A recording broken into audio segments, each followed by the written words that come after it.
Hey, hi everybody. Hi, how are you? And complain. Everything good.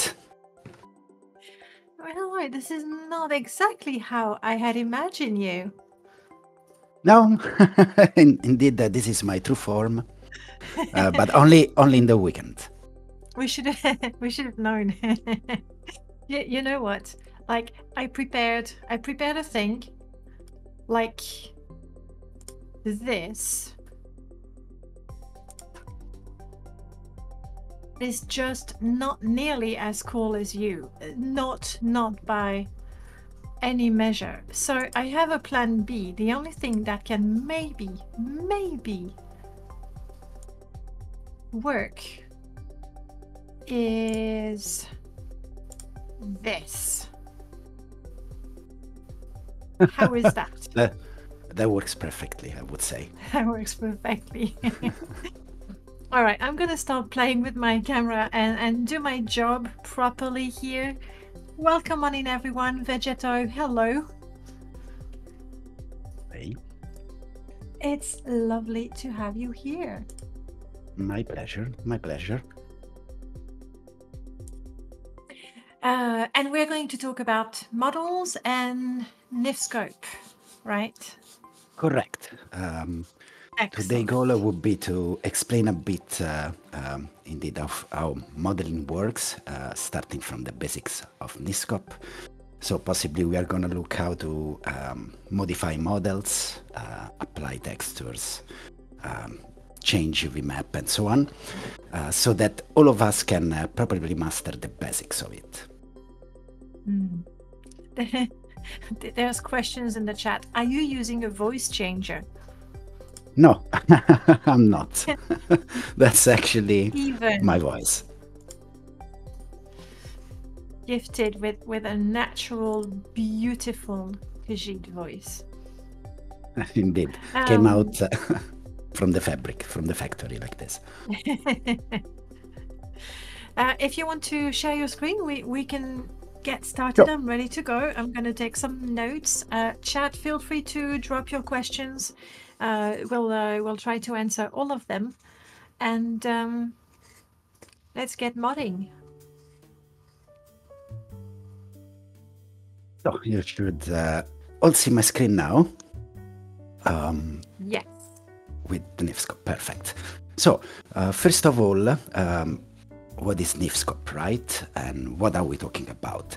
So Niscope is a software, of course, which allows you to look in a viewport and modify meshes that are typical from all Bethesda games. Now, some version of Niscope works better with some games. Now, for Morrowind, I found myself very good with the version 2.0, Dev 7, which is the latest one.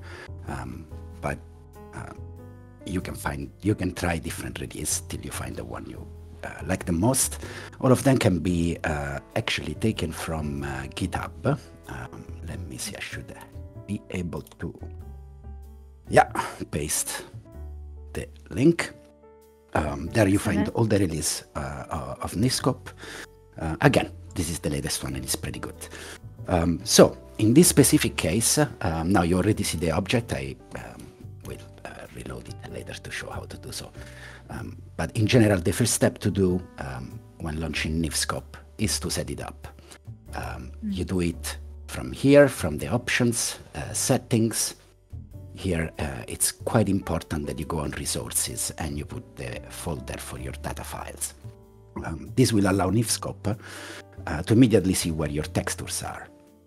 So in this case, whatever you load, and if the texture, whatever object you load, if the texture exists, it will be loaded automatically, how you see in this object. In general, you can open every mesh, every NIF file from the game, as long as you have it unpacked, if it's part of a PSA. In this case, the goal for today is to make, we start from the basic, is to make a sword. And how we are gonna do this is by mixing two completely assets that come from OAB. So the goal will be to create a new Dwemer's world. So let's start from the very beginning of an object, what an object is formed from. I think it is quite good to start from the very beginning, so you learn some of the words, and eventually you can see more videos or tutorial and understand better what is going on. So, first of all, this is a viewport. It's the part of the Niscope where you can see the object and how we look in the world once place it. On the left, once you load the object, you will have instead a block list, and below the block details. Now, every object, every mesh, in general, it's represented in the block list in a hierarchical way, which means that, for example, those three nitrous shapes, which are meshes, as you can see, each one of these is a part of this word, and together they make the object.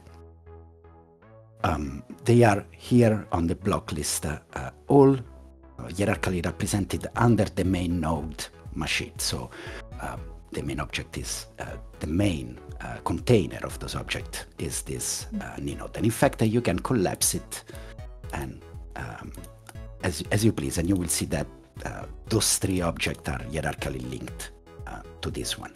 And in fact, you see in the details of this link that it has three children, and those three children are exactly those three blocks. So each one of these blocks is a mesh. A mesh is formed by, as you can see, is formed by vertices. One is vertex. So those are the vertices. How did you make those vertices visible? I missed that bit. So sure. On the top of the program, you have a toolbar, and this toolbar allows you to manipulate the view, the port view. In this case, you have the first one it shows you the object itself and allow you to select the part of the object. The second one is instead to select vertices. So by selecting it, it will automatically highlight all the vertices that create an object. Now, this is it to explain that the vertices are the base of an object. Two vertices may be connected by a line that we call edge. Multiple edge form a shape, right? So if we go in the object, you can see that this object is formed by several shapes, some mainly triangles. Now, more triangles, more faces is contained in an object, the heavier is the object to render eventually, also in video games. That's why, because the more complex and the more detailed an object is, and the more you can see your Morrowind FPS going down. So it is very important to try to always keep a good balance between detail and phases. It's an art in itself, and probably the most difficult one that I also still struggle with. So that said, this is really the base of what form an object. As we said, in this case, we have three shapes. Let's give a look at the object itself. Now, you can select them by the block list. Yeah, you can absolutely do that, or you can click them directly in the viewport and it will select it itself. So pretty good, I would say. As you can see, each mesh, each nitrous shape has a little triangle to expand the menu. And here you can see the properties of the nitrous shape, the properties that are applied to it. And below in the block list, you can see in general the options, the values that are applied to the objects in relation with the space where it is found in. To make it understand very easily. As you can see here, when I click the nitrous shape, I have a rotation, a scale. You can see the properties that are attached to this object, which are those that you can see later in the block list. And in general, you can use this to see if the object is at the moment moved or rotated or so on and so forth. Material property is a very common node, as it is called in Niscope, which it's mainly present in every mesh. If it is not present, it will in this case Morrowind will use a standard property attached to it. And in general, this property allows you to change the color of an object using those 4 parameters: the ambient color, diffuse, specular, emissive. Now, it's not really, it's a bit already more advanced for now, but it's good to know that in general, you should leave them as they are, unless you want to give some special effect to the object or a shade to it. In case you want to do it, and for the sake of demonstration, you can modify it directly in the block list, or you can click here this little object that the painter used, of which I don't know the name of, and you can change. As you can see, it pops up this little nice menu, which allows you to set, for example, the diffuse color or the ambient. Now, in general, the diffuse color is the more important. The diffuse color, it's the one that really changes the color of the object itself, together with the ambient one, while specular and emissive are related, of course, to how the lights bounce off from the object. The texturing property. This one is quite important because it involves applying a texture to an object. What is a texture, right? So a texture is simply an image. It can be a JPEG file in sense of an image. It can be in a digital image. In the case of Morrowind and in general the Bethesda game, they use DDS file, which is a particular compression. So you will see that mainly every mesh that you will open will use DDS file, because otherwise you will not be able to visualize it in the game. And this is structured with a node called the need texturing property, and here is reported indeed the texture that it used. You can change texture at your wish by clicking the little flower, which brings you to your texture folders, in which you can, if you want, change the texture. I will just do it one for the sake of showing it. What am I doing? Okay, I changed off this little part, so it's not really visible. Let's do it with this one, so it is visible. And you see that I applied, and now something changed here. Now, actually, the bug shell 03 texture, which it was not meant for this object, is applied, and of course it's all wonky. Why it is wonky, though? It is wonky because every texture, it's only the image. But of course, you need to tell to the program how the image, a 2D image is applied on a 3D image, right? So, for example, to understand how this works, let me show you. You can right-click on the object, you can go on Texture, and here you have the Edit UV. UV map is in fact the mapping on how an object that is a 2D image is applied to the 3D space. What you see here, this is the 2D representation of this 3-dimensional object. You can imagine this a bit like the wrapping of a candy, where the candy is the 3D object and the wrapping is the texture. The UV map is telling how this, the foil, the paper of the candy wraps around the candy itself. And in fact, you can see that if I take this and I move it, you have immediately a rendition on the 3D port viewer on how this is going to change. We will delve in this a bit more later on. Now it was only for the sake of showing this. Last but not least, you will see that under a nitrous shape, there is a nitrous shape data node, which is really the geometrical information of the object. And here it tells you how many vertices you have. Of course, if you have vertices, and it should always be yes, otherwise you are in trouble. If it has normals, I would just touch on this. Normals is very important because they are vectors that tell to an engine, invisible vectors that fall perpendicularly on an object, and it tells to the engine of a video game how to process the light on it. In general, once you get into 3D a bit more in advance, you will deal with this quite often while changing an object. And you can, in Niscope, manipulate them as well, where is needed. It also has a vertex part, so it tells if this shape has a vertex color, yes or no, and a vertex color is simply a shade of color applied to each vertex of an object. We will go through this later on. And it tells you, of course, if he has a UV map and how many, because an object might have a decal, for example, and in the case have multiple UV sets.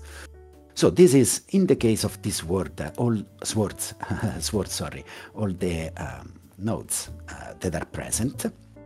Now, let me reload the object because I already modified it. Before moving on, there were a couple of questions that I'd like to run. Sure.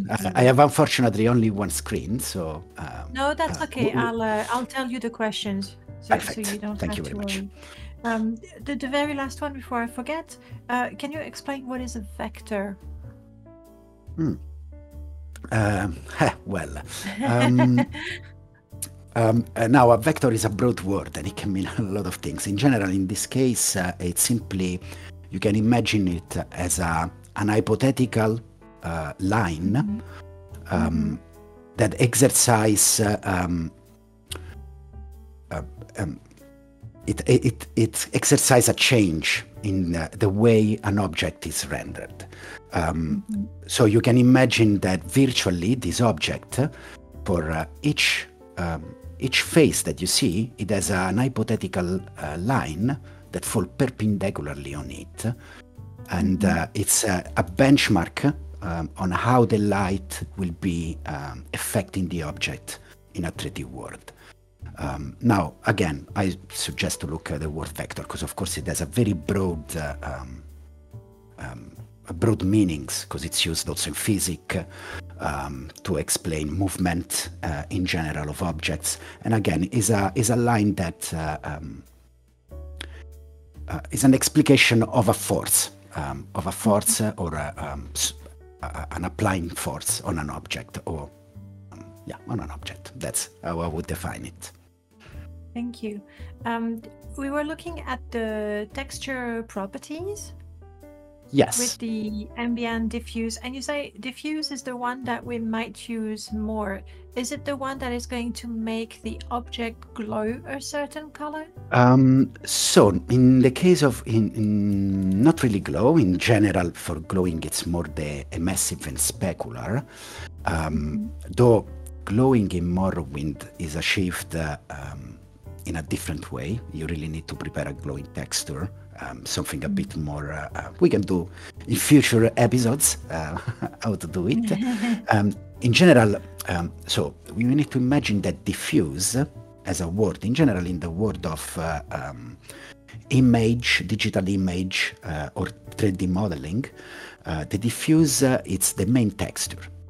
It's really the main image. So when we say the diffuse color, it means applying this color at the main image of an object. So in general, now not all the colors, it depends also how they are done. Will actually, you see, I'm actually doing this. Let me see, maybe if I do it on this word, it's more visible. No, it doesn't. In this case, I cannot show it to you properly. It doesn't work on this model. On this model itself, indeed, because it depends also how it is built. But in general, by modifying this, the diffuse, you really modify the main color of the object. So it is the more, let's say, blatant modification you can do Normally, to understand it, I absolutely say to everybody, go there and fidget with it and see how it looks in the game. In general, you need to be aware, though, that changing normally the diffuse color, it's again, it is related to lighting. So not always what you see here is exactly what you are gonna get in the world. That was going to be my next question. Because it depends really by how the lights affect it. So sometimes you can see it here and think, it's very cool. Then you put it in the game and it's a bit meh. In general, I say if you are doing your own, how to say, unique asset, so that is not related to anything in game, you're gonna change it. It is fine. Of course, if you take, for example, a part of a set, so to make an example, you are modifying an architecture of the game, for example, a house in Balmora, and you change those material properties, the color of it will change. So it will probably not blend as good as you might think together with the other part. Prof is relating something, saying that he's tried to change textures of walls and floors, and two tiles with the same texture would actually look different. Is it because of these properties? Probably yes. Probably yes. There is a high chance. No, sorry, go on. I was going to say, I remember a while ago you fixed a bunch of models for it was based on the sewer. In that case, indeed, it can be two things. In the case of the sewer, it was the vertex coloring. Because many objects, as I touched before, briefly, every object being formed by vertex, each vertex can have a bit of these properties, and you can say from around this vertex project this color. Why you should do that? For example, to create shadows that are not made by the engine itself, but they are a bit more embedded in the model itself. Or you might want it, for example, to create some dirtiness effect, because eventually doesn't exist a perfect object, right? And many times when you see an object that is made perfectly, you look at it and it looks fake. And vertex coloring, it is used to add some dirtiness, some shadow, some changes into the object so that it looks more detailed and realistic to it. In the case of the sewer, because of the vertex coloring embedded inside the object, it was not matching the other set of sewer. So we had to fix it, I had to get rid of it, which actually I did, going directly into the vertex color in itself here, we will see later, and apply the same vertexing of the other set. Or probably indeed might be the material, which is the most common, let's say, the most common denominator when two part of the same set looks differently. So really, to sum up, the look, like the colors of an object, are determined by the texture you apply, but also the material property and the vertex colors. Absolutely correct. Those are the main thing. Of course, actually, as you mentioned, in terms of importance, I would say, of course, the texture is the main part of an object, while the other two modifies. Sorry, there was another question saying, is ambient color used by netimers at all? And how ambient and diffuse mesh colors differ? So, that's a good one. I think ambient color, it is taken in account, because if I recall correctly, I did some fidgeting with it at the time of the concept art palace, and it changed stuff. In general, diffuse and ambient color can achieve similar results.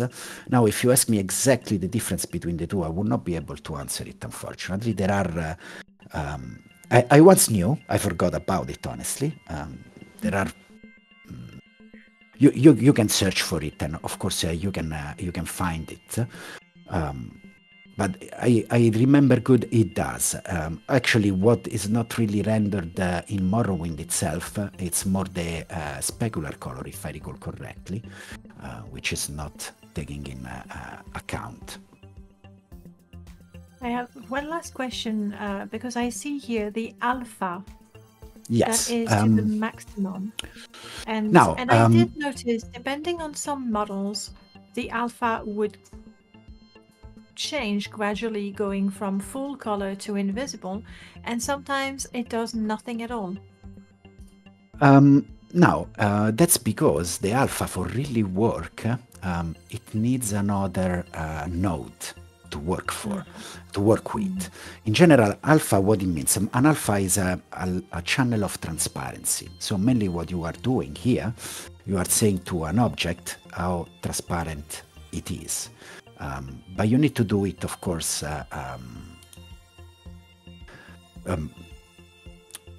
to apply it, you need to add another node that tells it to the object to do so. So, for example, I will explain later how to attach properties, which I am doing now.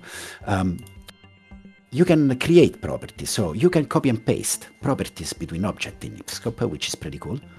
But you can also attach and create nodes for it. That's a pretty cool feature. And you can do this by clicking on a node or an entity shape, selecting the menu node, attach property, and a list will come. And you can attach, for example, a alpha property to an object and modify. Now, again, in this case, I really choose the wrong part because the tiny part. I took the tiny part. But yeah, now you can see that because I applied that property, I can make it invisible to a degree or not. This is very important because, of course, you might have instances in which you don't want all of your image to show. And an example might be a logo or a decal that you have on top, or in general, texture that go upon the entire object that you have, but you want only a part of it to show on. Is, for example, very used to make blood stains on a sword, for example. And glass things like textures, LDAX glass textures, indeed. Clothing as well. Clothing as well. In general, it may be used for objects that have a transparency in itself, or when you want an object to have certain parts that are transparent, which is a pretty useful thing to know indeed. And yeah, if you don't have this property on, then yeah, it will not actually work properly. That's why before, when you were going here, nothing was really changing when moving the alpha. Glossiness, since it's there, let's talk about it. It's completely ignored by Morrowind engine. So in general, it's always good to have it at 0. Okay. So, no problem at all.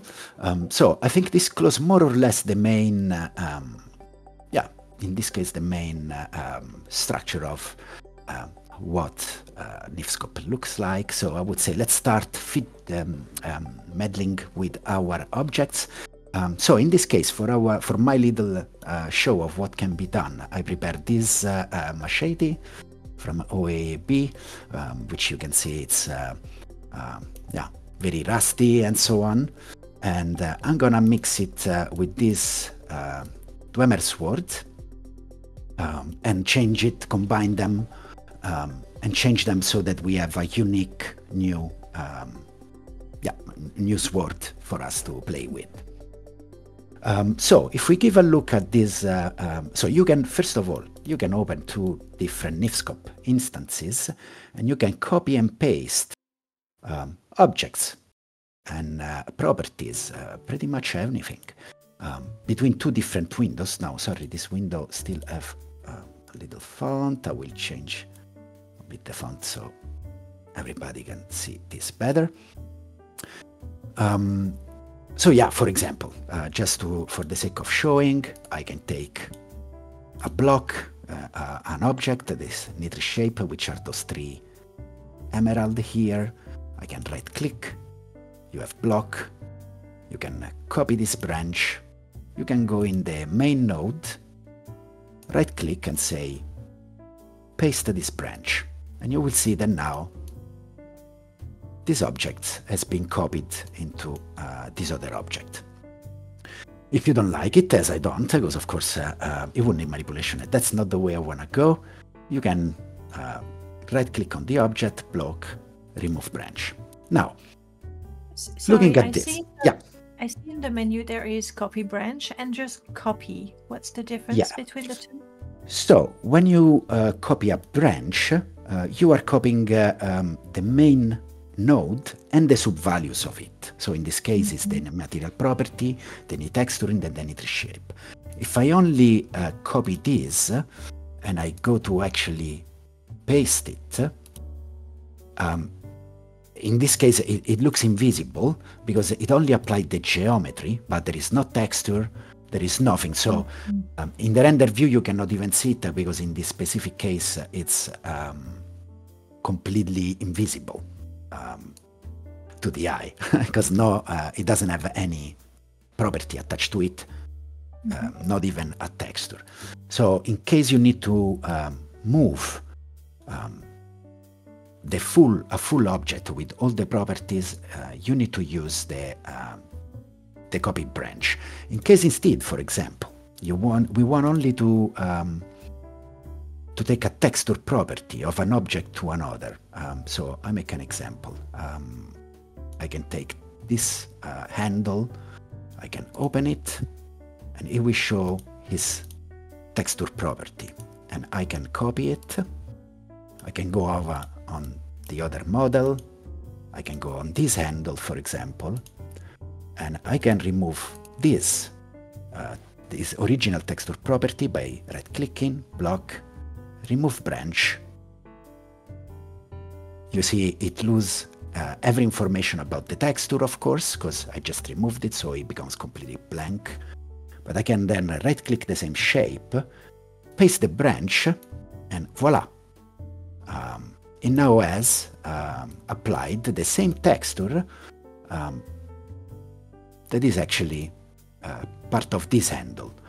Of course, it looks very different because the way this object is mapped, the UV map that we first touched before, is completely different from this object. So it is still retain the main color of I would say, of a Dwemer object, but of course it is completely different.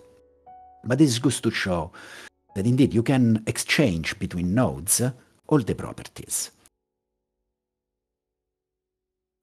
Now, before I start working on importing part of this word, of the other word into this one, I want to show also another important thing. Before start modifying any object in Niscope, it is a very good thing to do, which is to go on the top menu, Spell, Optimize, and Split Properties. Why this? Because at the moment, if you take this object and it's part of optimizing an object, we will do the opposite later on. You can see, for example, that if I look at this word very closely, this emerald and this emerald, they look very similar. They actually use the same texture. And if you don't split the properties of an object that has properties, I might, for example, select these emeralds. I could remove these emeralds, and suddenly it removes also this one, even if it's not part of the same mesh. And this is because they share some properties. Now, due to, of course, using a lot of this program, I know that it is because the properties that they share, of course, is the same texture, and you can see it too use the same texture and probably also the same model property for it. So by not splitting the property, if you give a command of delete a node, it will delete also the nodes that have the same properties. So whatever you are doing, as first thing, if you want to modify an object, first thing to do always is spell, optimize, split properties. And in this case, all the properties that are part of an object, they will become separated between them. So modifying one will not affect the other. And in fact, now, if I want to remove those three, you will see that removes only those three. So this is a first step, very important to do. Whatever you are doing is really the step number one. Now, if we look at this object, you see that it is made by a main node, which has two children, which are again two node containers. One is a sheet, which is the sheet of the sword. As you can see, is made by three mesh combined, which form the sheet, and the weapon itself, which is formed by this inner part of the handle itself, the emerald in the center, the handle of the sword. Sorry, I'm not really a master in sword. I don't know how exactly they are called, each part. What, the guard, sorry, yeah, true. There you go. Here we go. Memories come back. This is the guard, then the handle, and the that thing that is at the end of the handle. Pommel. Thank you very much. Now, what I want to do, first of all, I want to also show that my goal is to bring this, the edge of this word, so to this other one. First of all, sorry, I want to bring this edge of the word to this other one. So the first thing to do in this case, I want to remove this sheet, right? Now, first thing though, maybe I may want to take it for after, maybe at the end I want to put it back. So what I'm going to do, I'm not going to remove it, but I'm going to change the property of it. You can do this by clicking on the nitrous shape. It opens the block and you see that there is these flags. And these flags, if you click them, it's telling you the main property of the object. Is the object hidden or not? This will hidden it also in the game, to be clear. So it's visible or not. If the collision are detected by triangles or bounding box or known. Now this is an object that you need to pick up. You will not intersect, so there's no need of collision.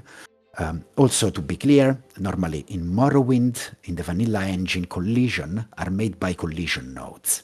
So you actually do a shape that work as a collision, while in the OpenMW, the collision is automatically detected by the geometry. So in this case, by this option. So it's good to know as a thing. We will, if we have time, I will go briefly on the collision later on to show how they work and how you can create collision pretty easily in Niscope if needed. So I'm going to select it, then I'm going to click accept. Pam! It is done, right? So now it is hidden. I can see. The 3 gems are still there. The 3 gems are still there because they are not part of the node itself. In this case, it's not important because what I'm gonna do, I don't need those gems, so I am definitely gonna remove them. Oops, you see, I didn't do what I said. So first things again, optimize, split properties. I'm gonna remove the gem now. And I'm gonna remove around the gem. To remove, I simply click the object, right click, remove branch. You can do it from the viewport. You can do it from the nitrous shape. All of the two give the same result. It's not really that difficult. Also important to note, all those commands are with shortcuts. So if you like to use shortcuts, you can see you can use Control-C to copy, Control-V to paste, just as a normal Windows. Or you can do any command on a shortcut. Now, this is very handy when you have objects that are very complex, with 30, 40 neatly shapes to deal with. Then, of course, you want to try to be efficient.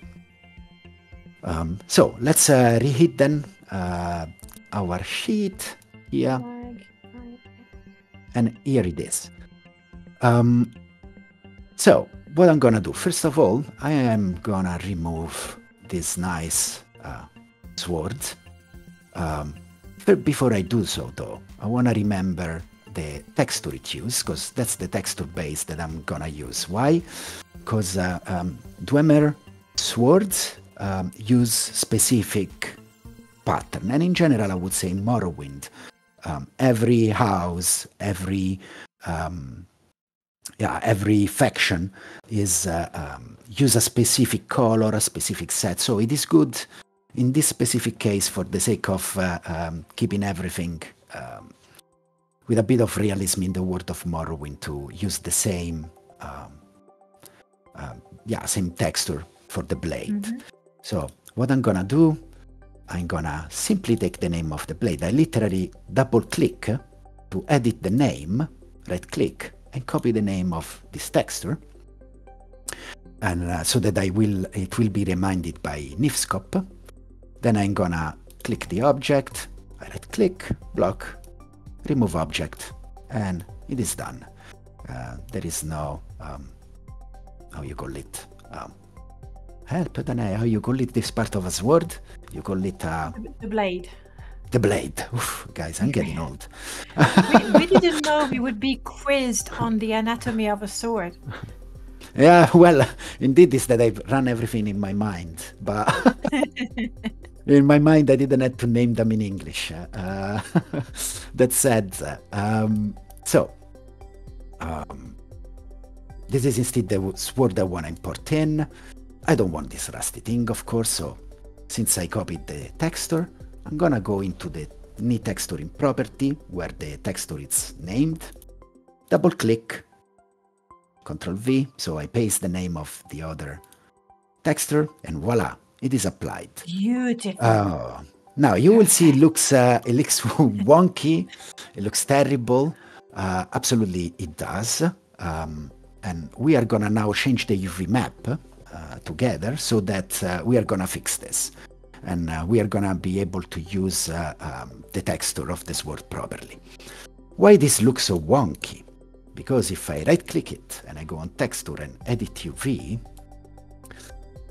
well, that's exactly what is happening, right? So this is the rendition of the object, and you can see that by moving it, it's placed horizontally, and create this weird effect. So how to manipulate the UV map? You can select each point of the UV map, which is each vertex that is each vertices that is mapped, each vertex that is mapped to for the UV map. You cannot create a UV map in Niscope, to be clear. You can only modify them, which is already enough and powerful. You will use a 3D Blender or other 3D program to create UV map in general. But in this case, for now, it is good to know how to modify one. So the first things I want to do in this case is to rotate it of 90 degrees, so that, of course, it goes straight to the same direction where this blade is. You will also notice that the texture of the blade, it's a bit chubby, right? It is more large than long, and that's what I will try to replicate first. Now, you could do it by moving each one of those nodes, but we are not going to go there and say how crazy this would be and foolish.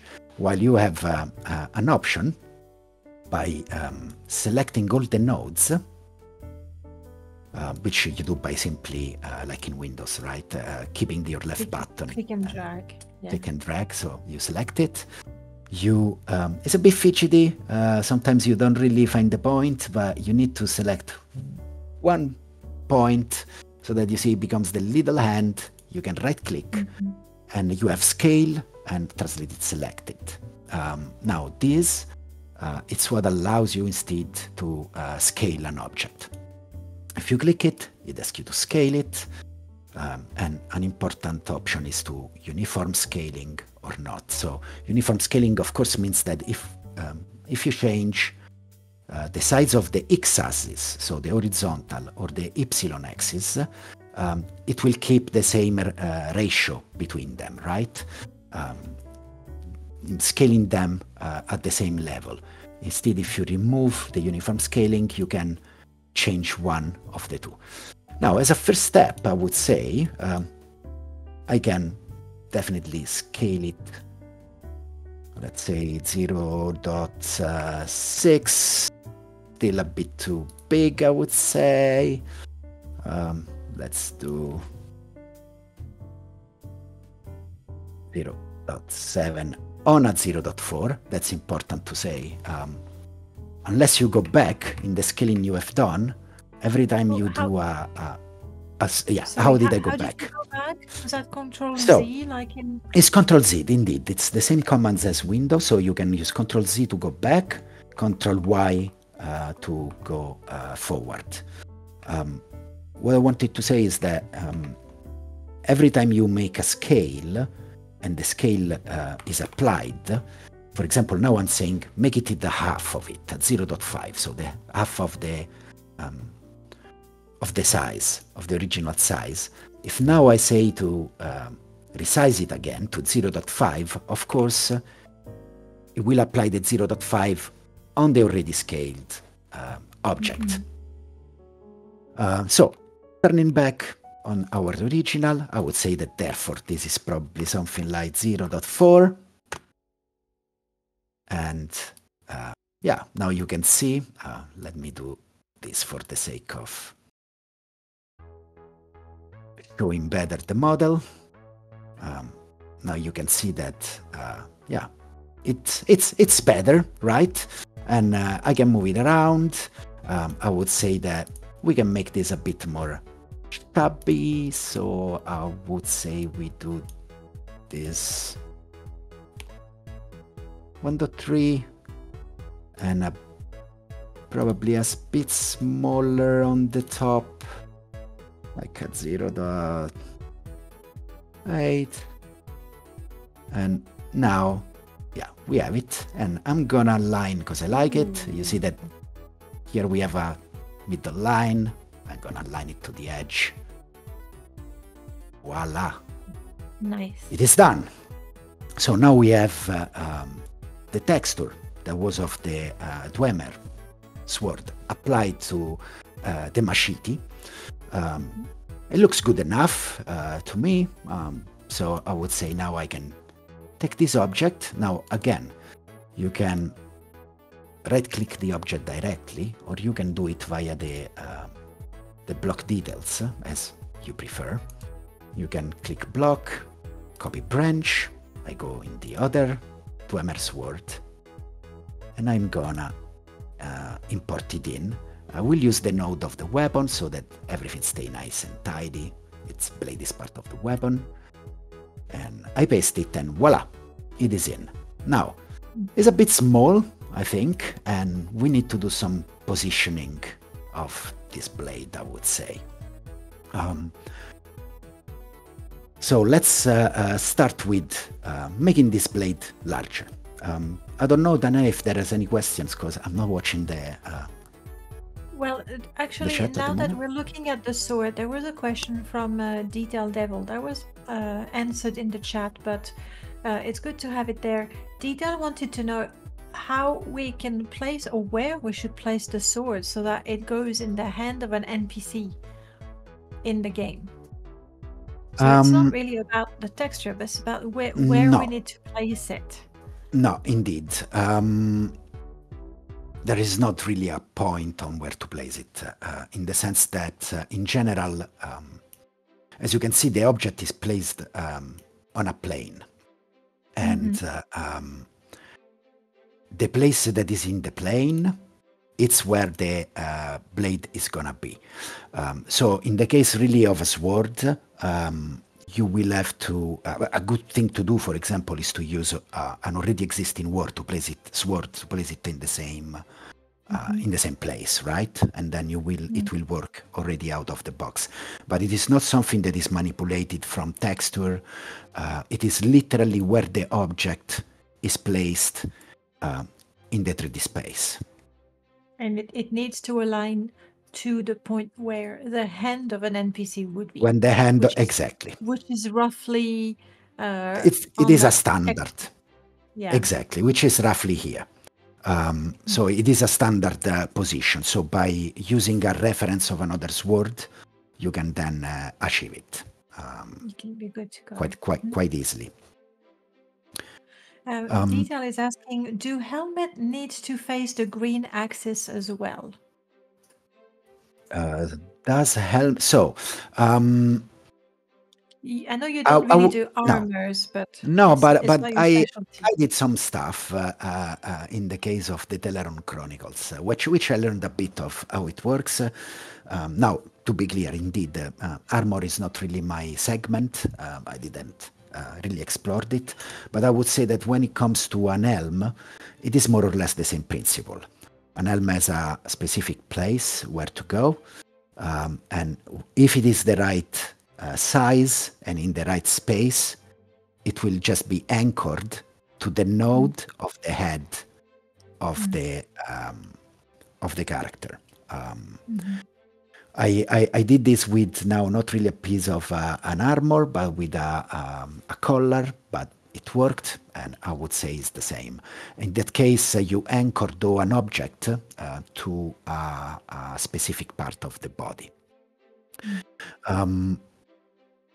Yeah, I would say this. I would add that with armor, there's of course where the model is positioned in Niscope or Blender, but then it could not work because in the construction set you will say that this particular NIF is going to be attached to the shoulder, to the head, to the foot. So indeed, even if your model is placed perfectly in Niscope, if you don't set it up in a construction set properly, it's gonna look a bit wonky, which is why you cannot take say a helmet and attach it to the pauldron, to the shoulder, thinking, oh, but if I move the helmet up, it's not going to work because it's going to be attached to the shoulder and move with it.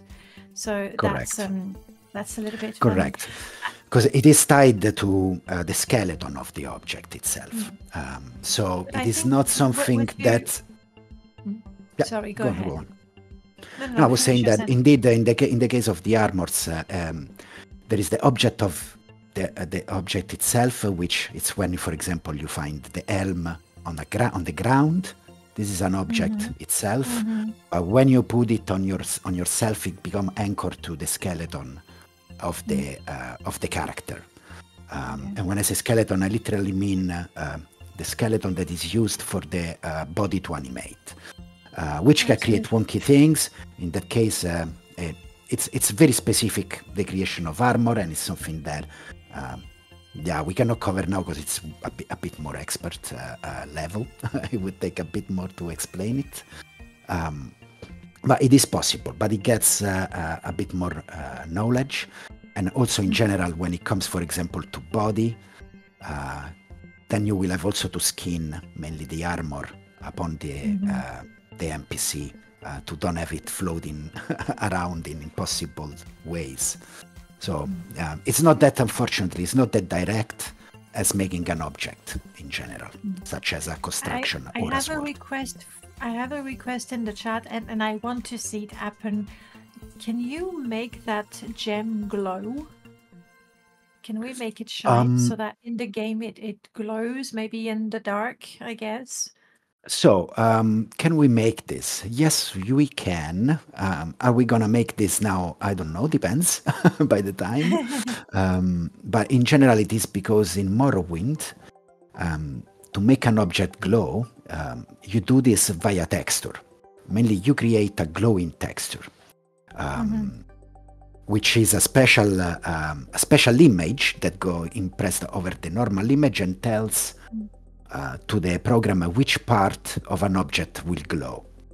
So to do so, we will have to create an extra texture for it. Though there is a very nice, you can find a very nice guide about it. Now, I should look for it maybe later. That literally explain in detail how you can make a glowing object. Because as I said, unfortunately, it's not easy as just clicking this, go in the specular color and say it's green, or emission and say it's green. It doesn't work because of how the engine of Morrowind deal with objects. So it is something you need to achieve directly to a glowing map of the object. So you need to do a texture made for it. Yeah, I remember from the latte mod, for which you lent your voice, but Dim Nuisance made the faces, and indeed when he sent me the whole model, they were the texture of the eyes, and then they were the texture of the glowing eyes, and they were sort of exactly. They both needed to be applied. Exactly. Okay. So no, in that case, it's not gonna glow, unfortunately. There's nothing not for we now. can do with the diffuse to make it be more green, or well, now first of all, I would like in general to change this. Yeah. I'm not gonna keep it green first of all, because just to add a bit of variety. So we will arrive there. Let's see what we can do. I will first start to fix how the blade goes into this world, because we can see that it still has this part here which is very machete kind, and I don't think it's nice to be seen, and is also a bit too small and not centered compared to the object itself. So let's first deal with this. So what I'm gonna do, I'm gonna select it, right click, transform. And in transform here, you have the possibility to, via edit, to change the position of an object, or position or rotation and scale of an object in the space. So in this case, I'm gonna do this like, yeah, that's huge. Let's say 1.3. It's a bit too big. Yeah, I would say like this. It's probably more feasible. And you see that here on top, you have the various axes, X, Y, Z, which of course represent the axis of the object in space. Now Z brings it. I say up and down, but take it with a pinch of salt, because we are in 3D environment. It's not really up and down. There is a movement on the Z axis, Y axis, and X axis. Now, in this specific case, I'm gonna move it a bit down so that we don't see that the thingy, and it makes sure that it doesn't protrude out from the back. And I am gonna move it on the X-axis to center it. Now you will see that if I use, you can use the arrow keys to move fastly between the values. But you will see that if I do a value of -1, for example, on the X-axis, it's way too much. Of course, you can also modify them by hand, by simply inputting yourself the value. So I'm gonna put a -0.7, and I think I got it. Okay, 0.6 maybe. Yeah, now I think it is perfectly centered. And now I'm gonna click accept. Of course, by clicking accept, that's an important part. for when you modify an object. If I click accept, I'm saying to Niscope, of course, that I accepted the new position of the object, which you can see is changed. But if I go in the object itself, you will see in the translation, in the block details here at translation, that you can see the data input.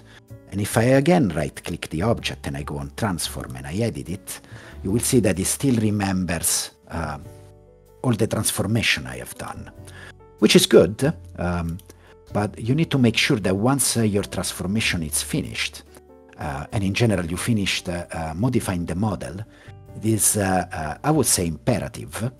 It's a very good thing to do, to right-click the object, transform, and apply the transformation. And you will see that all the data will become 0, 0, 0, because now the object main position is set to the one that we modified. So the new position becomes the standard position of the object. Why this is important? Because when you otherwise transform an object, what you are really doing, you are saying to the render, this object is in this position, move it in that position. You are not really you're changing the position, you are changing the translation of it. And this can create a lot of issues in animations, but also when you move objects between two different meshes, because you may often find yourself changing the position of an entire node to change the position of all the objects that are child of it. And then you will move those child around and they will not be in the position they should be. And that's all because of not applying the modification you do. So it is very important to do it every time you are sure of the position where things are placed on. I have a question. Yeah. If you have clicked on apply and then you realize you were not sure, is it too late? Well, it is too late to go back to the previous translation, yes, it is. And in fact, it is something that I suggest to do at the very end.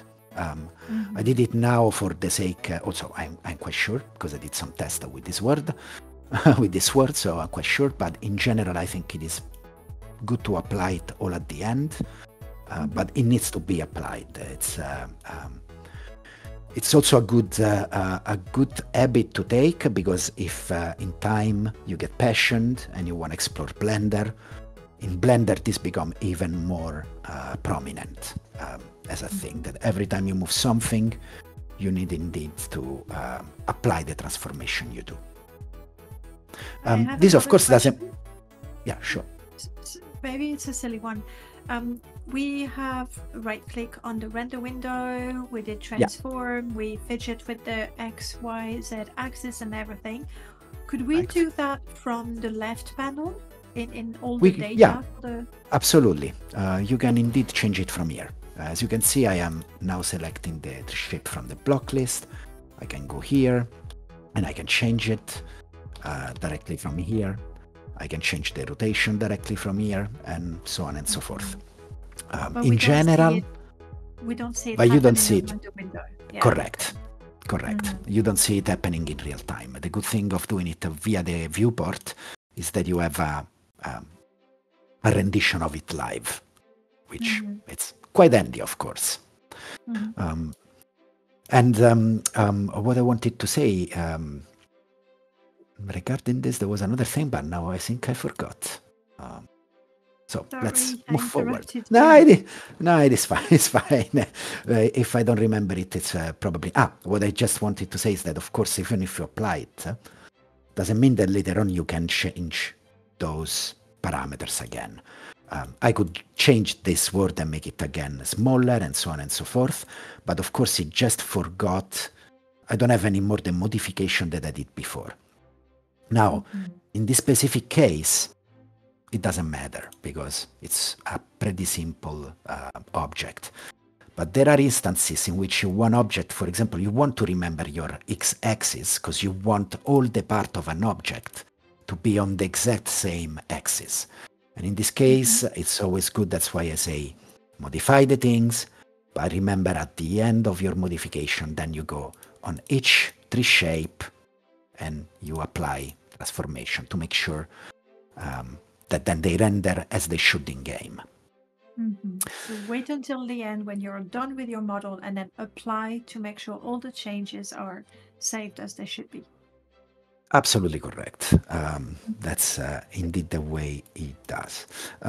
Now, also regarding the UV mapping, it is good to notice, for example, that being a machete, the original blade, it curves at the very end, while the shadow that is on it keep going straight, and I think it really should not, probably. So I want to use this to show you that you can also modify a single part of a mesh, of a UV map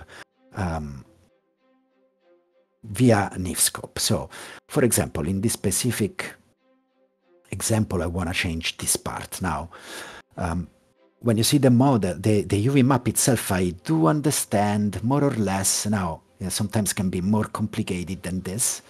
I can understand that this part of the UV map of the blade is actually this part, right? Because you can see that here in the lower part are present those triangles here. So this is a part that if I modify is gonna move that part, as you can see.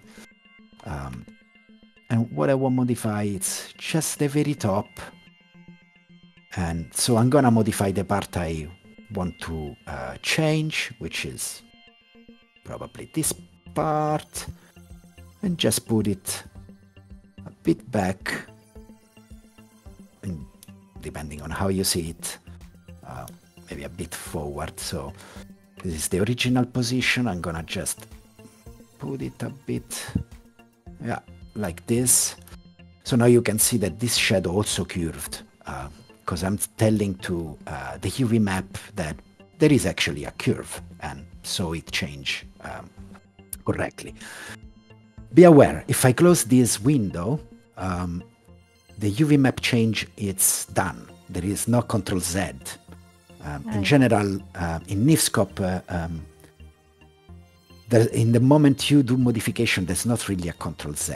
That's also why I suggest to always save very often your model. You do it as every program, file, save as. Then you, for example, in this case, I can call it Dwemer Sword M. And I saved it just in case of explosions of planet Earth. So it's always good to save it during your work so that you don't lose what you're doing. Maybe even more than one save. So you save one as Sword 1, Sword 2, Sword 3, and so on, especially when you are at the beginning. So now let's change, again, also this little emerald, right? Because I don't want this word to look too similar to the original one. And also what we can do, for example, a modification that is pretty easy, and it gives the idea anyway of the power that you might gain using Niscope. I could choose the guard, for example. Now, I am not professional of sword, but I know enough that I would not do that on a real sword, but we are on a fantasy setting, so I could also say, transform this guard, and well, let me do it for the viewer so everybody can see it. Transform edit, and what I'm gonna do, I can rotate it, right? And I can rotate it of 180 degrees. And once I rotate it, I could bring it up till it match again its original position. In this case, I would say it's between 5 and 6. It's probably a 5.8. Yeah, good. And I could also change how the guard actually look like in this world, right? So I can actually put it upside down, mainly. So yeah, I'm not gonna do this because I don't like it. I prefer it as it was before. I can click reject, and all the modification I made into the translation box are reverted. And I give it like this. Oh, I've never used reject. No? And It it's is, right there, like it's pretty obvious. it is pretty No, obvious. I reset everything to 0 if I'm not happy. Like I'll go, oh, X, you're back to 0. Y, you're back to 0. Okay, well, there we go. No, indeed. You learn every day. Indeed.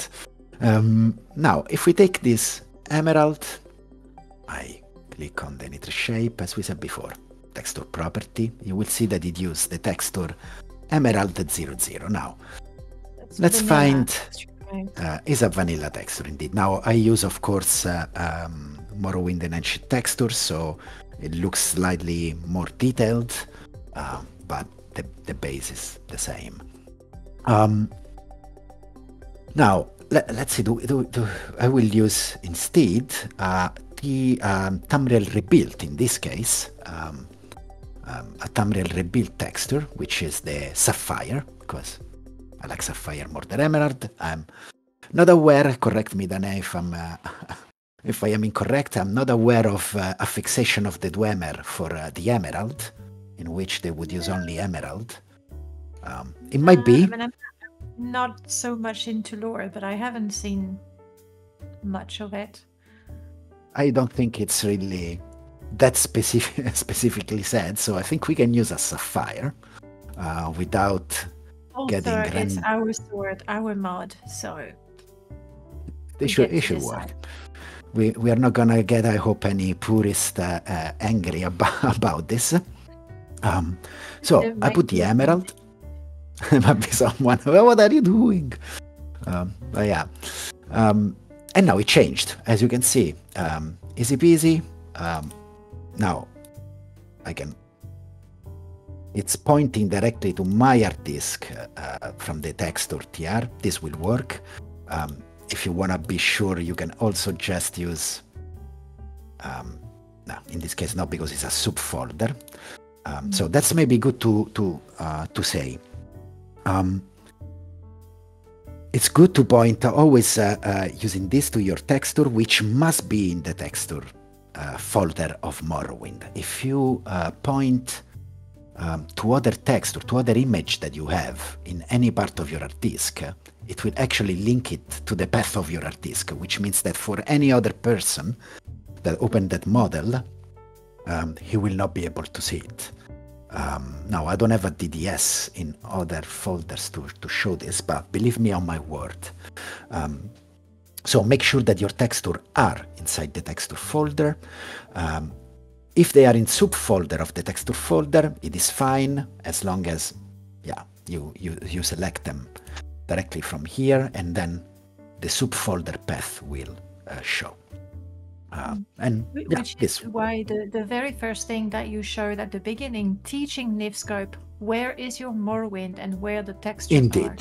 and where the textures are. Super important. Many people, myself included, open Niscope, go and pick up the textures. It works great, but the path for the texture would be C, your own hard disk files, Morrowind, and if somebody else installed Morrowind on D, which they should, don't install Morrowind on C, their game would be looking for the texture on their C drive, and it wouldn't work. And correct. And as a modder, I go, I don't know, it works perfectly well for me. So yeah, it is absolutely Blender correct. So that nice.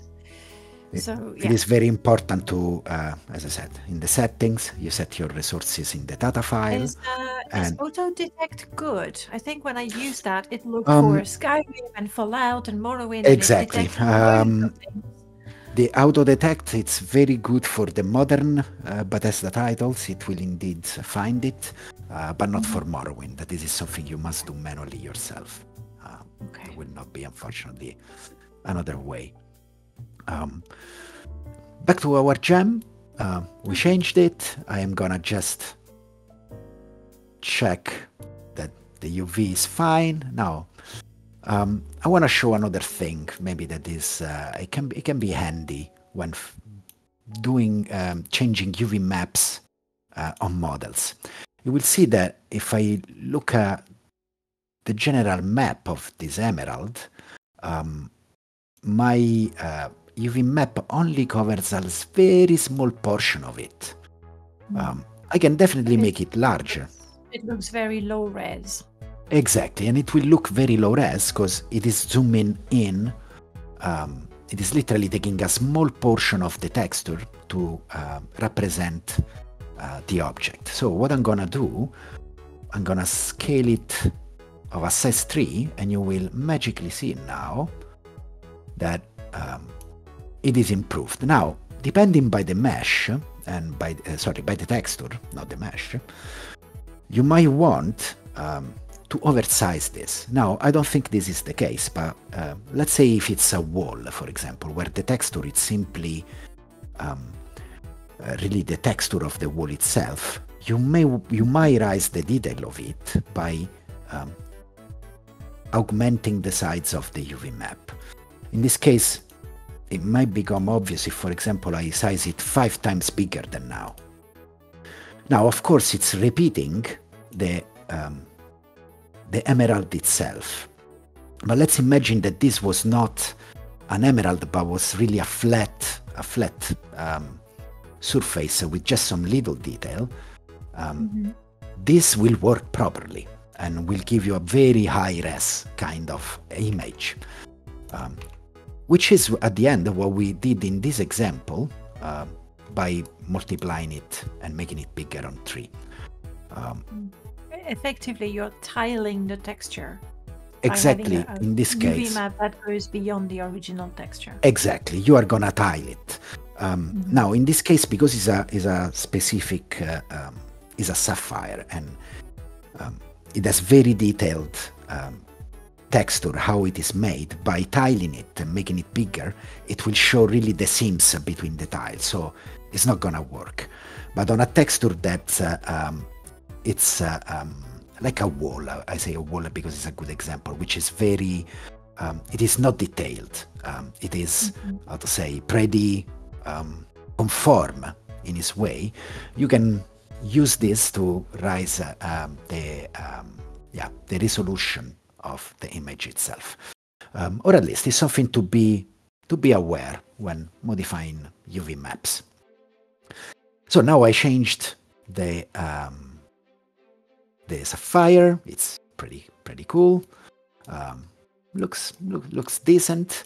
And what I'm gonna do now, I'm gonna go into this words, and what I wanna show you is that I can go in the Nitriship data, and it already reported the vertex color, as no said, so it is already perfect. So in this specific case, I can say that we can call it done, this word. I think it looks pretty nice. Again, we could spend hours finding different Dwemer textures. Maybe you don't like this Dwemer texture. You can actually go in the again Nitrish shape, texture property. You will have, in this case, it's called a Dwemer deco.dts that is using. We can use this. If we want, we can use a different Dwemer. Let's see what we find. A different Dwemer texture, for example, for any reason, or simply because you like it, you want to use this. And again, you can use the texture. Sorry, I misclicked. Texture, edit UV to change how the texture actually it's wrapped. I have a question for you there, because here there's 2 maps together on that map. If I there's that bigger rectangle and the thinner one. How do I select one and not the other? So you can do this. Yes, it is. If you click on a point, because what happened? Of course, the big one is actually related to the front part of the handle, while this smaller part is actually the side of it, right? Now, you can click on a point, right click, and say, I don't find it. Select connected. Yeah, I don't see it. I'm getting blind, I think. Select There, connected. you Yes. got it. You can indeed select connected, and then it will only select, yeah, the ones that are connected to the vertex of the normal map you choose. This is very handy for very complex UV map. You need to imagine that now this is an object that is quite simple, but you might have very complex object, and when looking at the UV map, it can give you some headaches in understanding which point is which. And this is a pretty handy way to,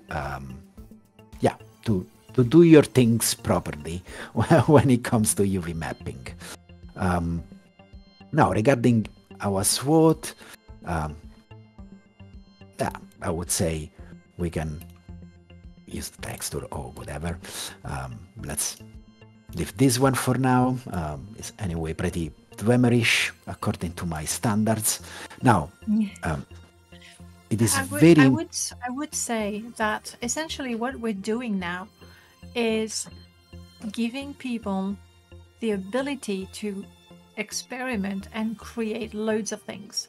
This is pretty much what we call kit bashing, and I think kit bashing has a bad name because we've as a Morrowind community, modding community, we've done some pretty horrible kit bashing, but the kit bashing is only as bad as the choices you make.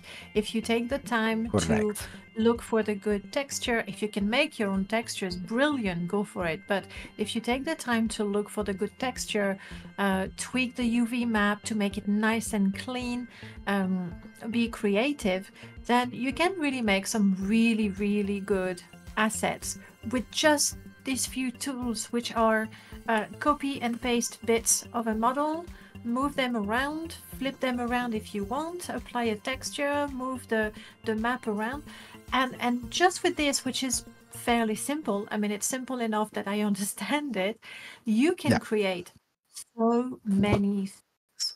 Obviously, it's even better, and we'll have Blender later on for sure. You can do more things, more powerful things, but with that, with a very basic understanding, you have so many options, and absolutely, they're as good as you make them. Absolutely, I totally agree that honestly, kit bashing is an art in itself, and it's bad indeed how you make it. It can be pretty good, it can be pretty bad. It depends how you mix things and how precise you are in the things that you do. And I also want to add that Niscope at the end is a pretty good introduction to the usage of Blender as well. By understanding how Niscope reason and the basics of it, you definitely also understand better on a later stage what Blender is and how the two things cooperate. And I also want to say that honestly, there are things that I still do in Niscope because they are faster than Blender to be done.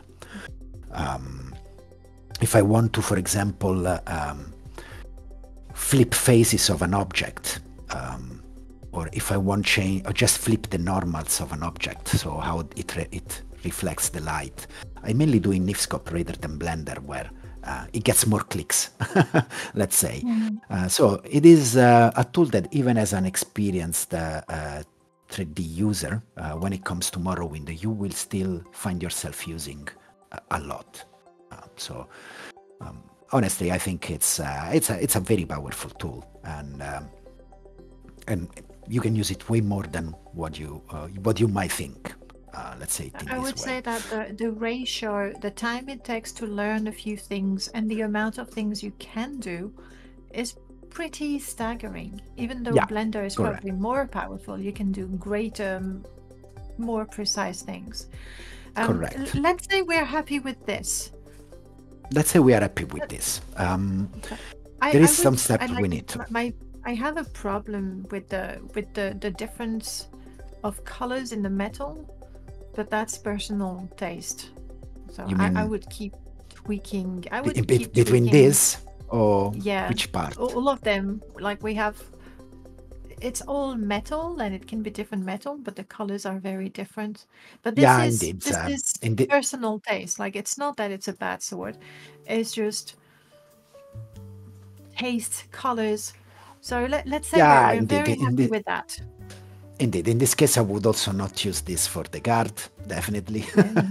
I just choose this for the purpose of the explanation, of course. But let's suppose indeed that we are happy with this. And Oh, can you zoom in a little bit, please? yeah, sure. The metal piece around the gem uses the same texture as the guard. Yes, correct. Because they are the Is same there object, They are the same as you can object. see. Is there any way I can split them, because I want to use a special texture You cannot. around the gem? In this case, you cannot do that in Niscope now. That's when we need Blender.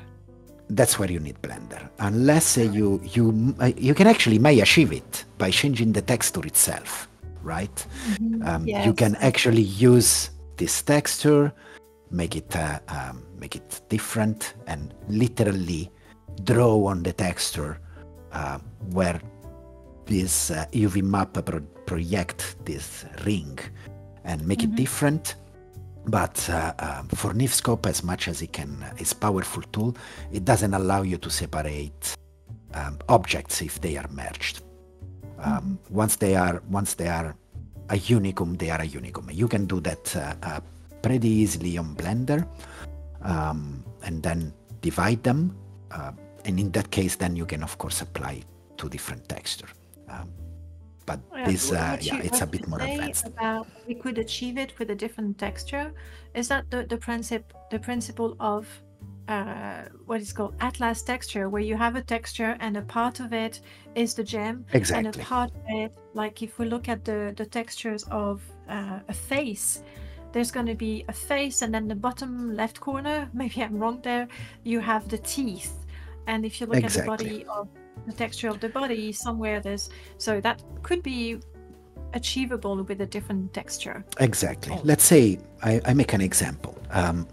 I could take this UV map, right? And as we seen before, I can then select just one vertex of the UV map, right click, select connected. And I am quite sure that, oops, I did not select the entire connected. It's not this one, maybe it's this one. I need to find the correct. No, it is not.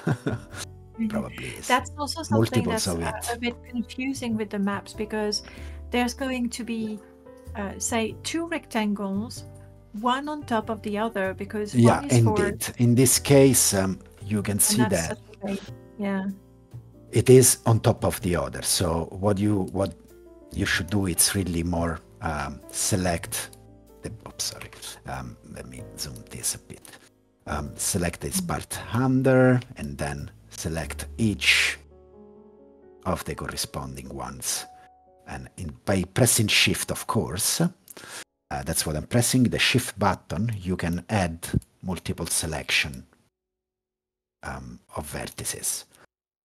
And therefore, by doing this, now I can move this entire selection around, and you see that it changed the ring part.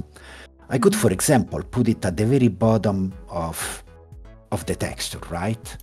And if I now would open this texture in Photoshop or GIMP, any image editor, I could simply color directly this part and over the image by coloring this ring, which is at the end exactly what happened in Atlas textures. In Atlas texture, you are simply optimizing the space of textures and objects by fulfilling one single image with multiple part of the object itself, right? So you can have the entire sword, for example, in one single object, one single texture, and in the texture there is the blade, there is the guard, all of it all together. This is, of course, is the maximum of optimization, and it's mainly how the standard, I would say, of nowadays. But and yeah, simply because it's a more optimized way of having a mesh. It's lighter for the Morrowind engine, so it's the better thing to do if you can. But it is not mandatory, and of course also depends. In a case of a sword, it is very limited because it's also a small object with small amount of geometry around. So we can really do what we want. Now, let's say we're happy with that. Let's say we are happy with this. The first thing we should do is, of course, as you remember at the very beginning, we split, using Optimize, we split our properties.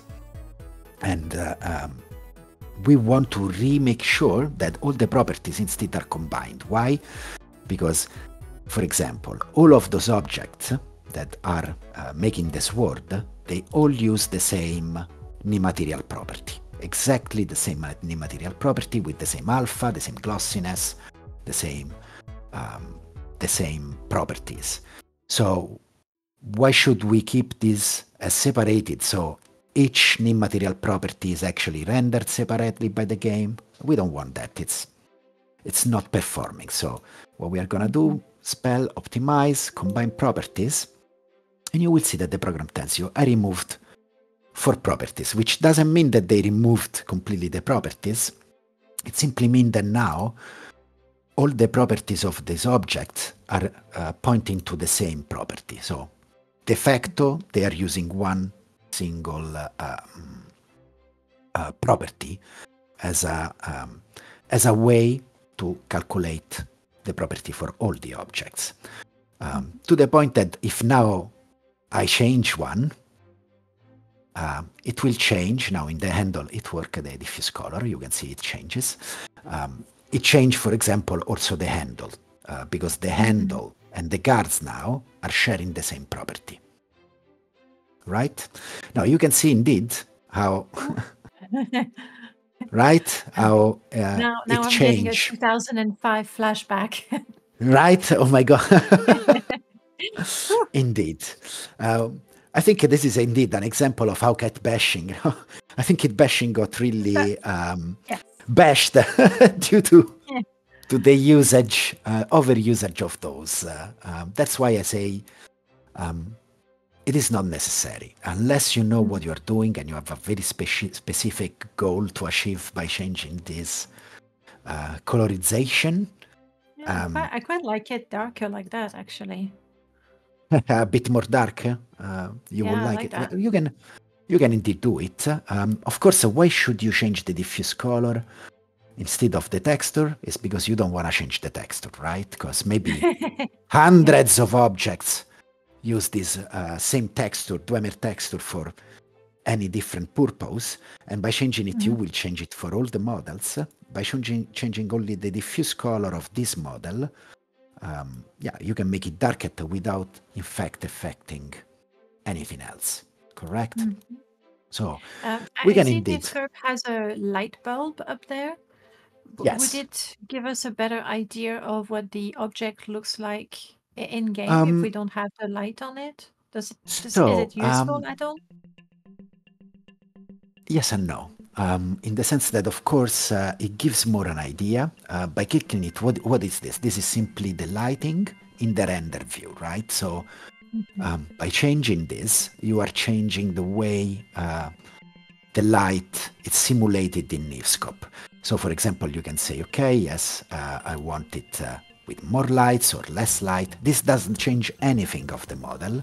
It's only changing the amount of light in the render view. So you can see it in various different circumstances, let's say. And for example, I don't know, you can use... I use this, for example, normally when I'm working with various shapes that come from different objects. And for example, I might use the silhouette mode to see if there is any hole or any space between the meshes, because of course it's silhouetted, so it's very contrasted, and you can see if there are holes left somewhere. It's let's say it is useful in various circumstances. You may want to see the object without the texture, or simply you might want to change the lighting of the scene for your own. So you can see that you can say, okay, let's move the light bulb here and there, or here and there. Now again, this is only for purpose to see how it reacts on the light in the render view. This does not change anything of the model itself. It's not that if you put this to maximum, it's lighter. Absolutely not. Presumably, if there was a glowing texture on this model, reducing the light, that's when we could check that the glowing texture is working? You would not see it on Niscope. No. Huh. You will have to look at it into the engine of Morrowind itself. And this is because of the difference of how the render view of Niscope rendered an object compared to the engine of Morrowind itself. So by looking at it, you will see it differently, more shiny, but I would not say that you would see different, but not that it's glowing, let's say. The glow is something that is really then apparent in the game itself. Okay. Another thing that I want to show before calling a day. So another thing that, we were at the optimization. So one of the things you want to do is the combined properties, right? So now we already merged them, so done. There might be times where you also want to merge objects. Now, to merge objects in Blender, because you can merge them under certain conditions, but you cannot unmerge them. So that's an important thing when you are doing. Now, the command, it's what happened. All the meshes that you want to merge must be in the same node. So hierarchically speaking, they must be into the same node. And once they are in the same node, you can right-click the node and you have optimize combine shapes. Now, if I do this, nothing will happen. And this is because the conditions for those meshes, to those objects to merge are not met. And this is because to merge in Niscope, they must have the same texture and the same properties. Because those objects, the emerald, the guard, the blade, the handle, the pommel, they all use different textures, they are actually not mergeable. And that's why they right-click, optimize, combine shape are not going to produce anything. But if they would use the same one, they would actually merge. Let's see if this happens. For example, if I take this Team Centurion mesh, which is used for the handle, and I am a crazy person, and I put it here, and it looks awful, but for some reason I say I like it. And I mean, it does an effect of scaling, which is not bad. Yeah, it's not that bad. It could pass indeed. If I now go here and I do optimize combine shapes, nothing happened nonetheless, because the properties were now not linked. So I did spell, optimize, combine properties, again, optimize, combine shapes. And as you can see, one tree shape disappeared. There were 5, now there are 4, because the handle and the guard are now merged together. Why you might want to do this? Because of course it's an optimization, again, in the game engine.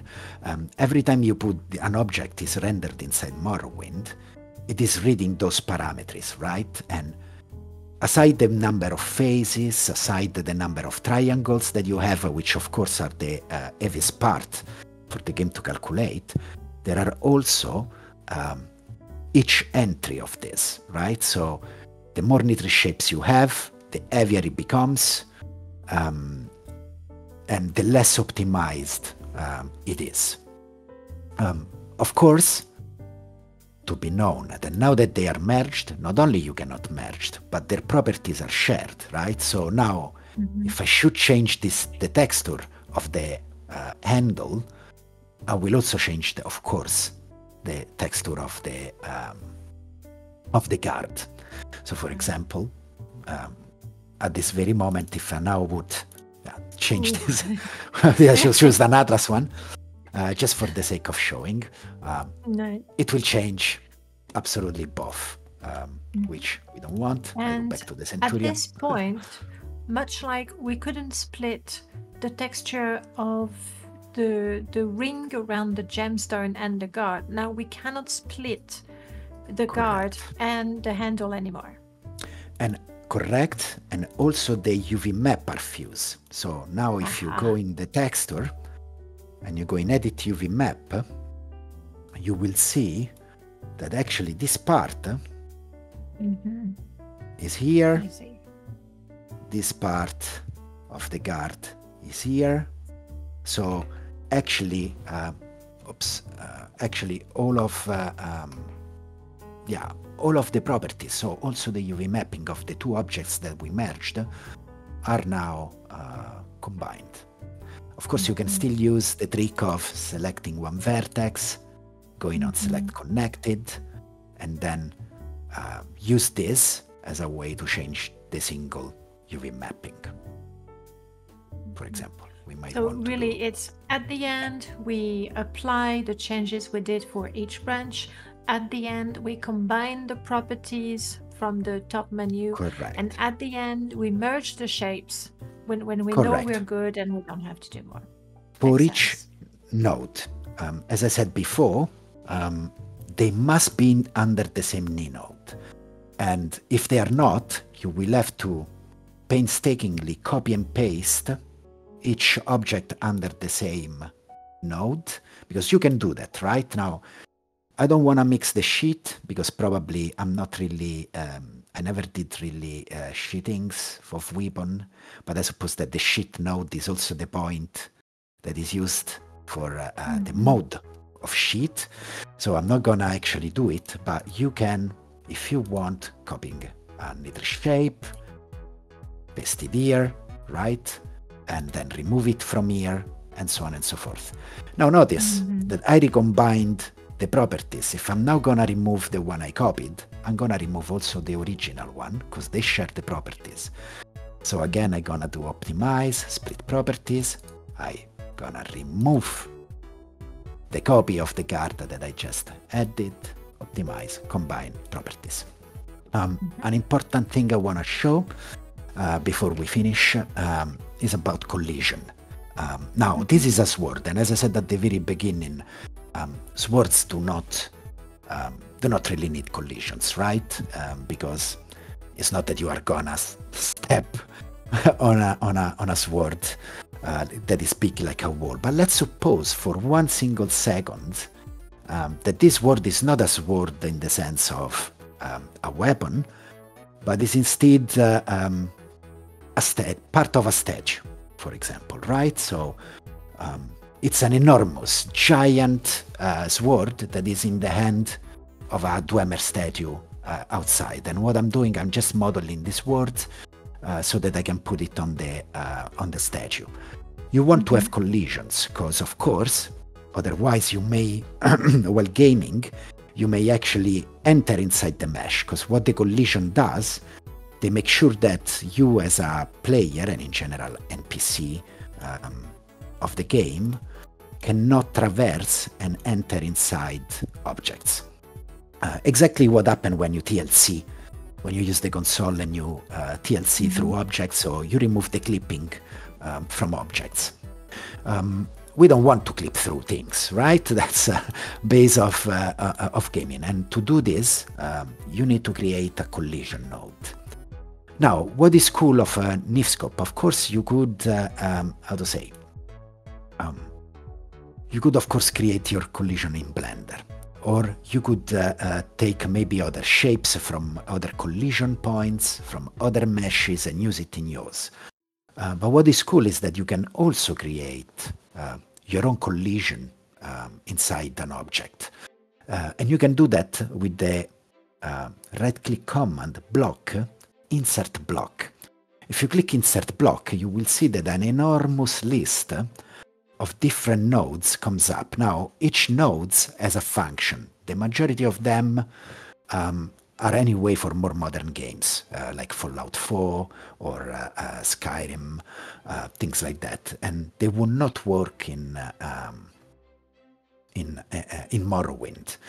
But of course, many of them instead, they do have a function in Morrowind itself. For example, it might be the billboard node. It has functions. We first go to knee node. That's the one we want to go, knee node. In this case, what we want to do, so a knee node is in general is a container, right? For various objects. But because we are doing a collision, in this case, we don't want a knee node, but there is a knee. Let me see if I found it. Because normally there's another knee node further down, actually, in the categories. That's where I think indeed. This is not this. It's probably maybe in other. Yes, it's put it in other simply because it's an old way of doing, let's say, a collision. So they put it in another section. But Morrowind uses a root collision node. That is the node that is used for collisions. If now I select this, you will see that it's creating a new node called root collision node. Now, this per se doesn't do anything. This is only a container for the mesh that we are going to put it in to make a collision. Now, again, let's suppose this is something we want to have a collision with. What we can do to achieve a collision without even having a 3D Blender or any 3D program, but simply Niscope, is to actually take then each object. For example, we start from the blade. We right-click, block, copy the branch of the blade, right? Or we may actually just, copy, in this case, only the nitrous shape of the blade. And we might want to paste it. Now, in this case, I see it doesn't copy the nitrous shape data, so no. Forget what I said. You go on the object, right-click, block, copy branch, you go in the root collision node, you paste it. Now, at this very moment, you also pasted the material property, the texture int. These are all things that we don't need in a collision. So it's all information that we want to remove because they will just be heavy without a reason. So because I'm going to manipulate this, once again, I am going to go optimize and split properties to make sure I don't delete other things while fiddling around. And then I will select the property, block, remove branch. I will go on the texture property, block, remove branch, and leave it only to the nitrous shape and nitrous shape data. Now, if you really want to be absolutely perfect and use as less as information you want, you can also go in the nitrous shape data itself and in the option in the properties block, you can say that you don't want the normals because they are not really used in a collision, and you don't want vertex color as well because there's no color to be applied in a collision. Notice if you put the vertex color to no, you also later on, that's fine. If you set, the UV map, you can remove it. If you set it to no, it's very important that you update then the UV sets using this little green arrow thingy. And I'm also gonna say to him that we don't have any UV set. You will see that here as num UV sets 1. I don't want it to use any UV set, so I set it to 0. Updated the UV set, and now it is done. And sorry, I No, was showing show hidden now. So it's coming back, of course, the sheet, which is the final thing. But yeah, in this moment, I created a collision for the sword. You don't see it because it exactly match the sides of the original blade. But if I would take this and just say that is slightly bigger, and I say, no, I'm gonna delete this shit once and for all. Now you will see that the blade have this gray thing around it, and this is the collision. That because there's no texture. I've seen models with something like that. Yeah, I might. Let's say that adding it, you might want to add it, right? Because, for example, I don't know, maybe it's used again for a statue, or maybe it's hanged in a wall. It's shown in game, so maybe you might want to have collision on a sword. So some object does it nonetheless. Now you will see that in this case, I created the collision. The collision, to see collision in Niscope, you need to toggle this little icon eye, which is show hidden objects. Because collisions, because they lack texture, they lack properties, they are automatically marked as hidden objects. So to see them, you must have hidden objects selected, which is also why I now deleted the sheet, so it doesn't show itself. Now, of course, if you want... Just to clarify and reiterate, if you hadn't split the properties before doing that, when you deleted the properties of the blade in the root collision node, you would have also deleted the property in our actual blade. The original, that we want. Correct. You are absolutely correct. So we don't want to do that. And we don't want to do that. And that's why it's always good. Whatever modification you do, spell, optimize, split properties. Otherwise, you are gonna do it. And I can tell you, even as a person that worked a lot in Niscope, when you have an object that has an incredible amount of nitrous shape, you might not even notice it. But notice it only at the very end, while you in the meanwhile have added hours and hours of work, right? So it is very important to make always sure that split properties has been selected at the very beginning. Now, of course, we have the collision of the blade in this case, but of course you can add the handle. And you can add it here, and you just do exactly the same thing, right? You remove the branch here, you remove the branch here, and you see that because you made it bigger. I made it bigger, it's already going up. So that's how you create collision. Because they are here at this point, if this word would be in the game, the collision will not be present, visible because they are hidden, but your character will not be able to clip through the sword. And this is like, say, an easy way. There's an additional question about collisions. Won't engine just generate collisions from random mesh if the file lacks it? All we get here is the possibility to join all parts into a single mesh. And then there's the fact that a carryable MISC item, do they have a dedicated collider or not at all? So, there are games indeed that do not need collision. And in our case, OpenMW, for example, doesn't really need collision. OpenMW calculates the collision directly using the geometry of an object, right? So as long as an object have a face, it will use the face as a collision.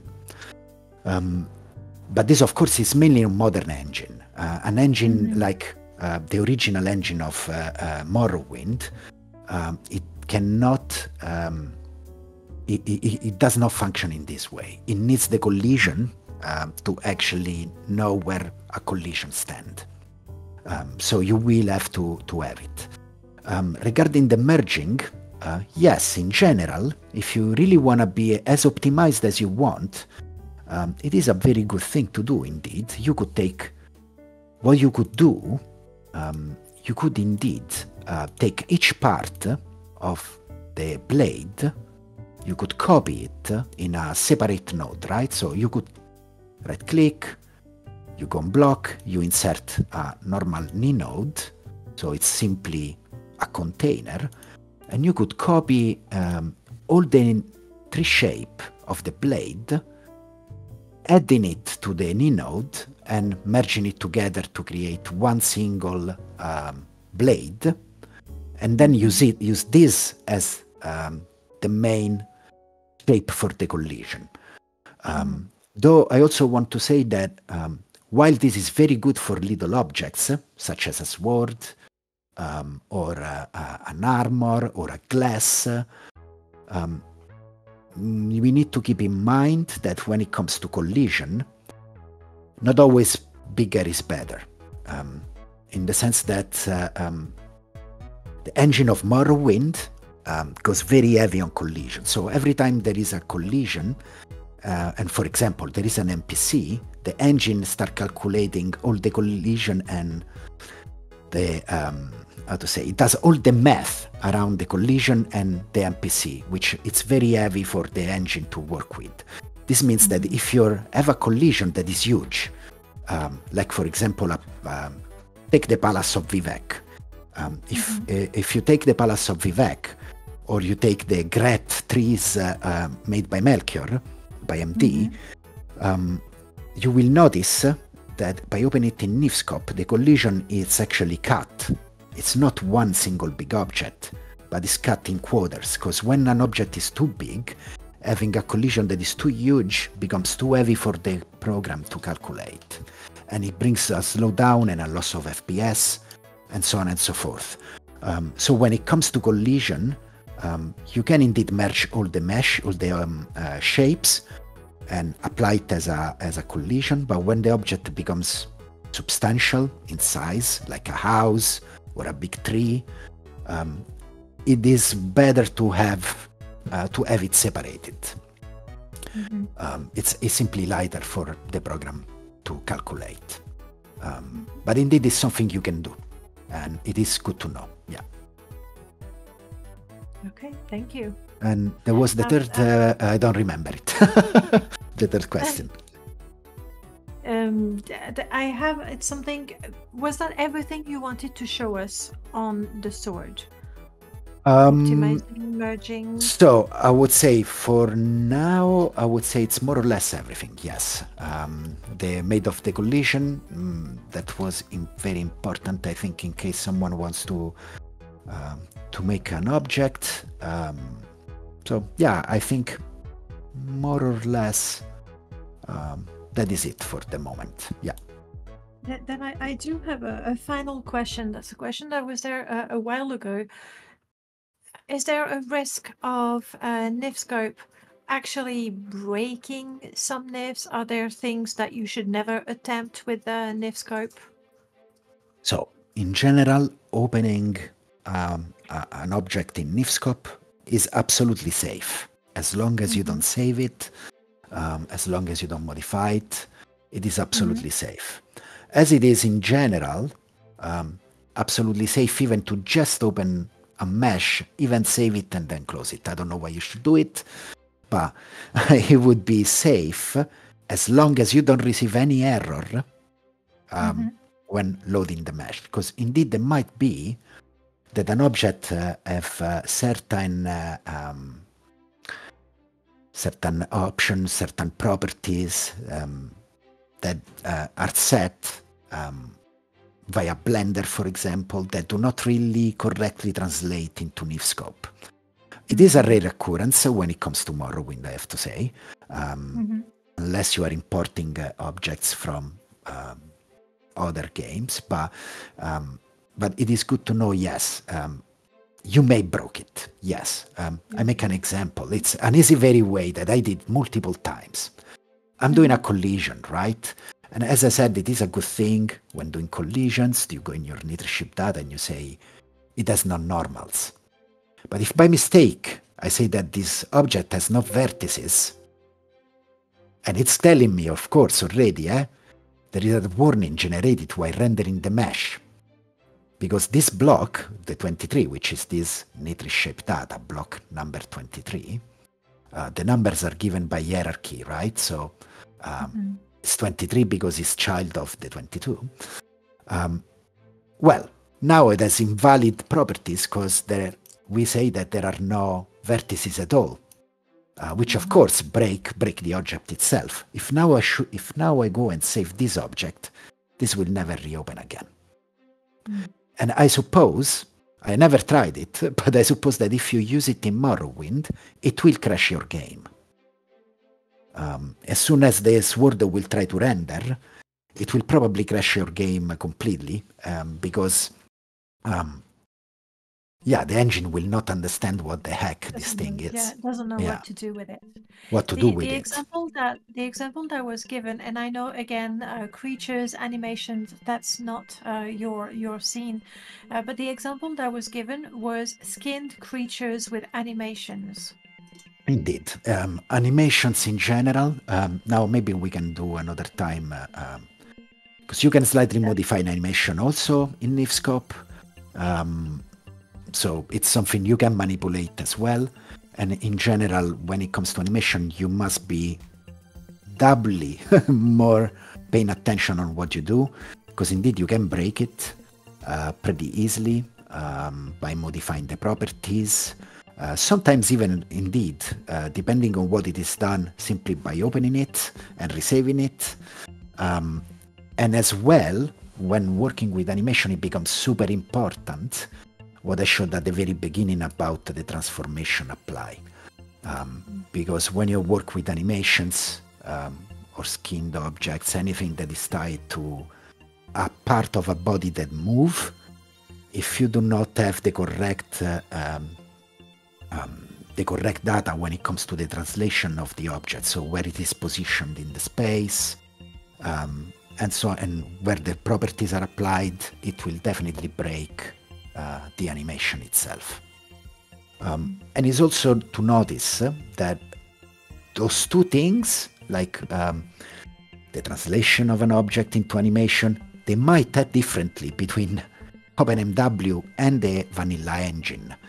So it is very good to always have all those transformation always applied.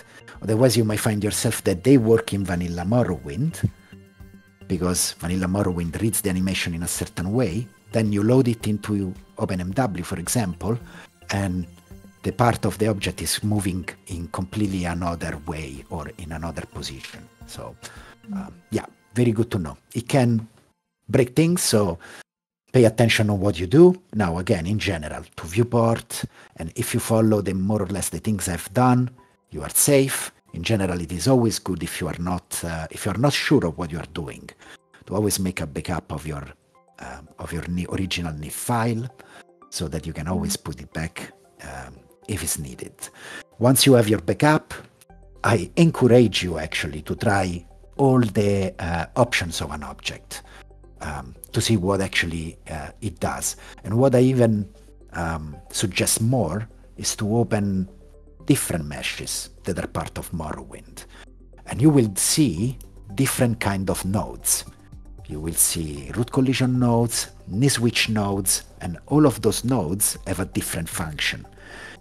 Niswitch node can be useful, for example, for interactive meshes.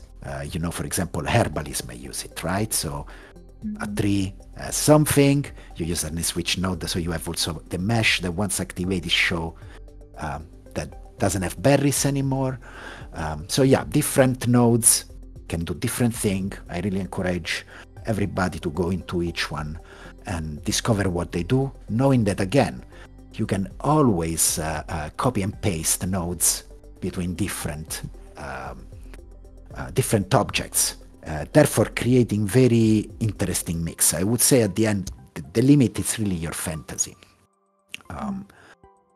My first mode, a lot of modes, again, sometimes even just for the sake of, even nowadays, if I do a mod, I may do some modification directly in Niscope rather than in Blender, because it's easier, it's faster, more intuitive, less click. So it's always a good thing to know, even when going forward, and for sure the best for any basic modification of the game. Thank you very much. And we're just about 2 hours. Pretty good. We made a sword in 2 hours. Well, we could have done it in 10 minutes now, but but yes, indeed. But we went over some basics, and like I said, this is definitely not in depth. But no, absolutely. The little bit of things there, the amount of possibilities is just staggering. So get modding. It's what I want to say. Yeah, absolutely. Just fiddle around. That's also how I learned, honestly. Just fiddle around. You will start creating things. You will get passionate about the things you create, and automatically you will want to learn more. Now that you have the basics, you can understand also other guides that are about Niscope. Now I have to say, unfortunately, many guides are about Skyrim rather than Morrowind. So you will find some nodes there that you cannot use in Morrowind, but now that you have the basic, you definitely understand nonetheless what is going on, giving you idea of many other things that you can actually do in Niscope using those guides, even if they are meant for Skyrim, for example. So I think, as a basic is a very good basic to then even further extend your knowledge. Thank you so much, Vegetto, for your time, your explanation, the demonstration, and all of that. It's my pleasure, absolutely. Let me go back, otherwise, because I share it. My pleasure. And a good evening or a good day to everybody, and especially to you, Danae, of course. Thank you for having me. Thank you. Thank you so much. Before we close this workshop, just a heads up, unless you haven't seen the messages on Discord, Melchior Dark cannot do the workshop tomorrow on Blender, but we've come up with a plan B, and I think it's a pretty darn good one. Dark F Guy, Herdrax and myself will be together same time as this workshop, and we'll be talking about modding events, modding competitions, some feedback about this one, and see how we can make being part of the community even more fun with different competitions, different events. Do we want more workshops? I'm guessing it's a yes. Just confirm in the chat that you'd like more workshops. If you say no, that's it. That's the end. Game over. More, it's always better, I would say.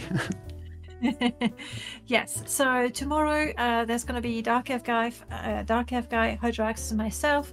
Please join in. There's not going to be anything about how to make mods or anything really mod related, but it's going to be about, you know, the things we do together, Dark F Guy showcases, the tutorials, the mods we do, the time we spend together, and more. Okay, we just tune in and tell us what you'd like us to do and organize for you.